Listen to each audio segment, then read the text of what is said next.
Welcome back to Jesse Football TV.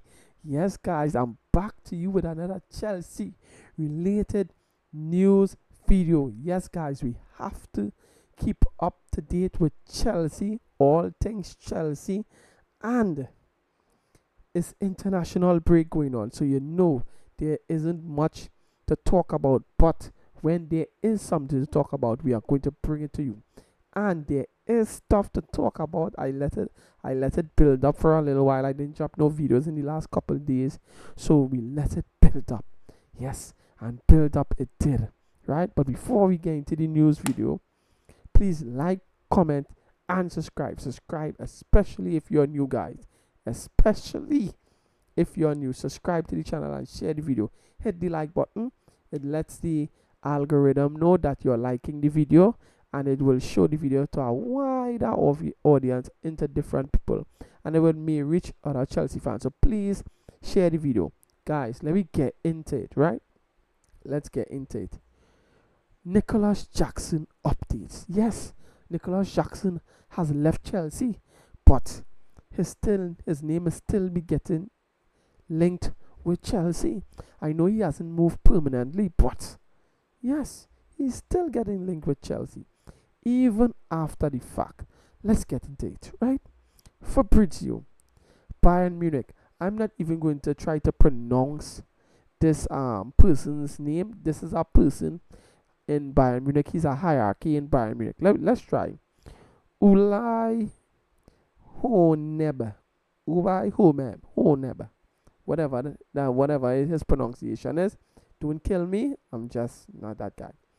Anyways, Bayern Munich Unai Honeb on Nicolas Jackson deal. The player and his agent contributed 3 million euros. So we paid 13.5 loan fee, right? So immediately off the back, guys, Bayern Munich didn't pay out 13.5 million. They paid like 10.5 million, and Nicolas Jackson and his agent paid the other 3 in loan fees. Wow. We didn't even know that, right? But now we do. Let's go again. There will definitely not be a permanent contract. That only happens if he plays 40 games from the start of the season. It will never happen. It will he basically more or less saying, right? You remember Nicolas Jackson went to Bayern Munich on deadline day, right, on a 13.5 million loan fee, right? We just read that there, right? And an obligation to buy. But the obligation to buy, it have certain criteria to meet for the obligation to buy to be triggered, right? And apparently he has to play 40 games for that to be triggered. And he is basically saying that this deal is never going to happen because he is not going to play 40 games, right? He's never going to play 40 games. And you know what? I believe him. I definitely believe him. I don't think Nicolas Jackson. Matter of fact, I didn't even think Nicolas Jackson was going to be a permanent Bayern Munich player, right? But I think he went about this the wrong way because he said this on the national TV, on state TV, right? And he came out and he said this. How is the player going to flee? The player never even kicked a ball for Bayern Munich as yet. And you're already coming out and saying that you're going to send him back. This is wild.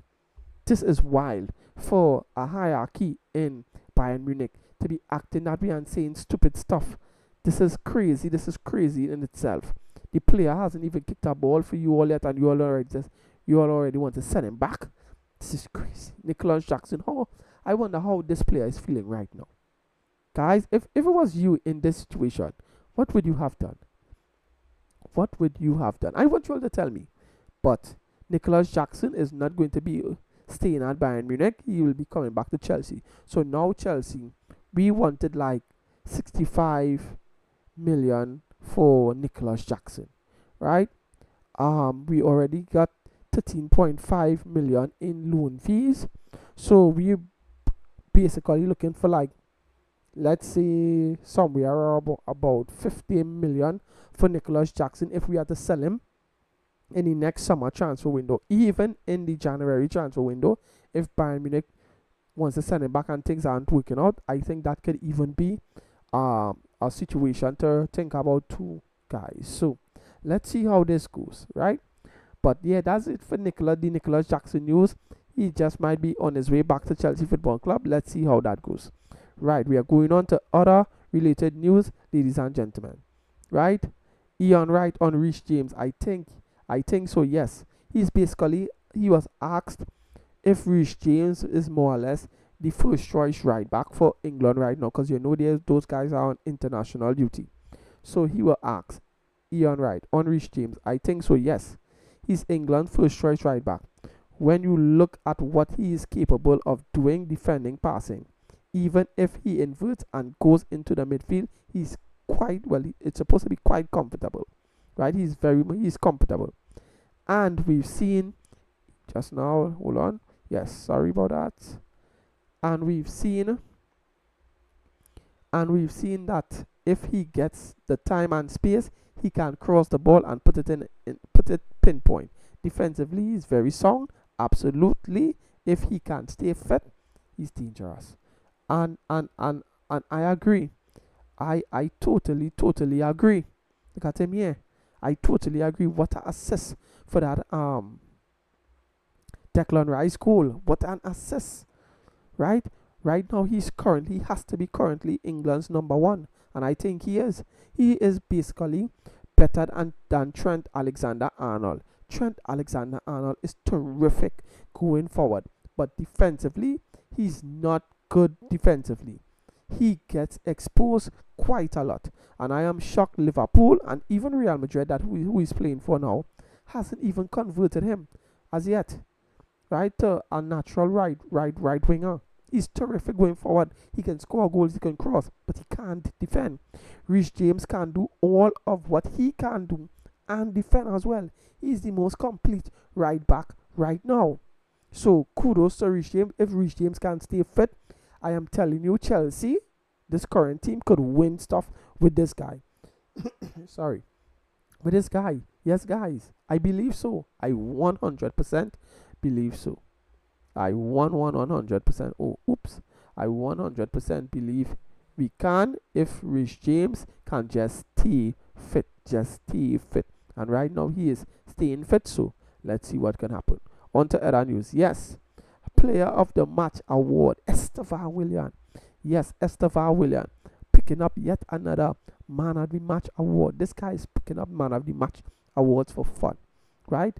These are the type of players are generational talents that hardly ever come around. And Chelsea, look, we are possessing one right now. A future Ballon d'Or winner. I am saying it now. This guy can be a future Ballon d'Or winner. Just give him time. Man of the Match awards. Even in the FIFA Club World Cup. In the Club World Cup for Palmeiras. Superior player of the match. Winning that for fun. And yes, here's he again for playing for Brazil. His first start for Brazil, and he scored on his first official start. What a goal! What a goal! Estevan Willian, and I think they beat Chile. They played Chile and they beat Chile like 3-0 or something. So yeah, so kudos to him. I really hope that this guy could really come. He plays with a smile on his face all the time. I really hope this guy could be a Ballon d'Or winner at Chelsea Football Club.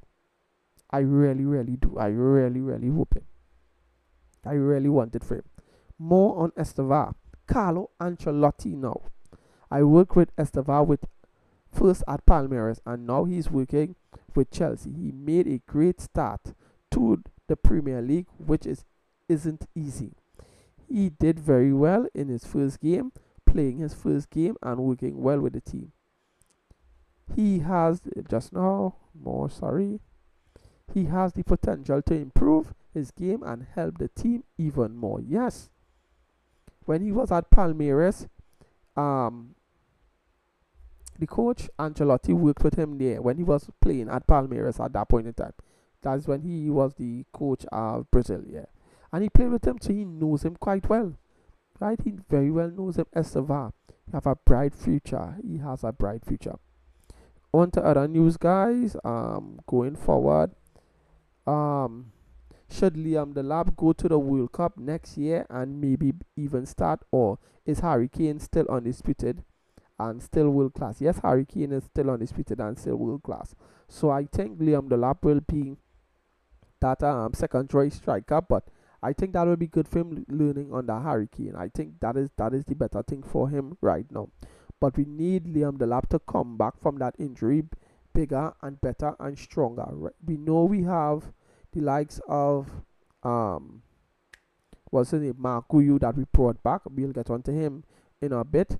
But yeah, Liam Delap, he is going to be that second choice striker for the World Cup next year, and yes, you just need him to come back quick, fast, well, in good health, and come back better, bigger, and better for the remainder of this season. Yes, on to the next. I can't show you all that. Can't show you all that. Neither. Right. We just spoke about Markuyu. The international break means Markuyu has a delay to a reunion with his Chelsea teammates for now, but he can't wait. But he cannot wait to get started. From what it is I am hearing behind the scenes, that Mark Kuyu is impressing Enzo Maresca, and Enzo Maresca is liking Mark Kuyu's commitment. Mark Kuyu could be that surprise package for Chelsea next season.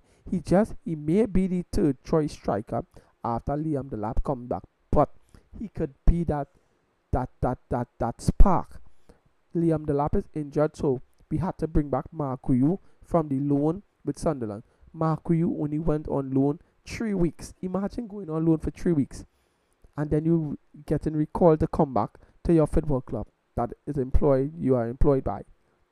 You kick like one play like one game for Sunderland and you're on your way back almost immediately.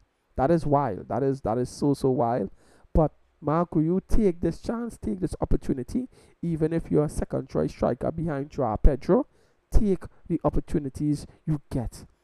And Maresca seems to like you, and you're doing well in training. Keep putting your head down and working hard, and you will get your opportunities. Just show your worth and your class on the pitch when you get those chances. So Marco, you is doing well, and we are happy to hear about that. Right, on to other news, ladies and gentlemen. Right, last and finally, this is the big one. Raheem Sterling. Raheem Sterling didn't get to go anywhere. Sorry. Yes, sorry about that, guys. Yeah, had a bit of a little sneeze here. Raheem Sterling is still on Chelsea Football Club's books, and I have a question. Did any club really come in for Raheem Sterling? We are only hearing about Fulham, but nobody else. And Fulham realistically was never going to be paying Raheem Sterling's wages, even if it was on a loan, right? But let me get into the news. Chelsea respect Raheem Sterling's position and are understanding of his reluctancy to uproot his family for the second time within 3 years. Chelsea felt his wages limited the options they could present to Sterling, particularly with regards to his preference to stay close in London, right? So Raheem Sterling was always a London boy before he moved to the Merseyside Liverpool all those years back, and now he came back. Chelsea gave him that opportunity to come back, and he doesn't want to leave London again, which is understandable. But Raheem Sterling has to understand that if you want to stay here, things can't always be your way. You need to also drop your salary, because Chelsea are paying Raheem Sterling a hefty salary, somewhere between 300 and 350k a week, and he doesn't want to drop that either. So it's kind of hard. We are in between a rock and a hard place where Raheem Sterling is concerned, and nobody wants to pay that salary. I think Raheem Sterling could have been on if he was willing to drop his salary demands just a tad, right? But he doesn't want to do that, and he wants to stay in London. So he holds the power, and Chelsea gave him that contract. So we can't really be too hard on Raheem Sterling, and understand them. More on Raheem Sterling. There now appears to be a reluctancy from Chelsea to pay Raheem Sterling up. He appears to be he appears reluctant to give Chelsea an easy route out of their agreement. Both stands are somewhat understandable. You see, Chelsea doesn't want to pay Raheem Sterling that salary because you're just going to be sitting playing with the reserves. That's even if you're going to be playing with reserves, you're just going to probably just be training, coming, showing up for your training on the far end from the other from the team, and you're just going to be on the corner. They're just chilling and just collecting that money. And Chelsea doesn't want to pay that, so which is understandable. And Raheem Sterling doesn't want to give up that money because Chelsea is the one that gave him the contract, which is understandable. So both parties we are understanding, but we need to come to some kind of agreement. I think Chelsea should just pay off Raheem Sterling the remainder of this contract and let Raheem Sterling go, right? So, but yeah, guys, this is that is basically more or less all the news that backed up. I wouldn't really go into much Andre Santos news, but yeah, that's basically more or less all the news. So guys, please remember, please hit the like button, hit the subscribe button, subscribe especially if you are new. It helps out the channel. Hitting the like button as well, it helps out the channel, and sharing the video. It lets YouTube know that you are liking the video and you are willing to watch, and subscribe to the channel and push the video out to different viewers, and we build a bigger audience and a bigger community. So guys, please do me that massive favor. It will help the channel go a long way. So guys, in a bit, people, and peace.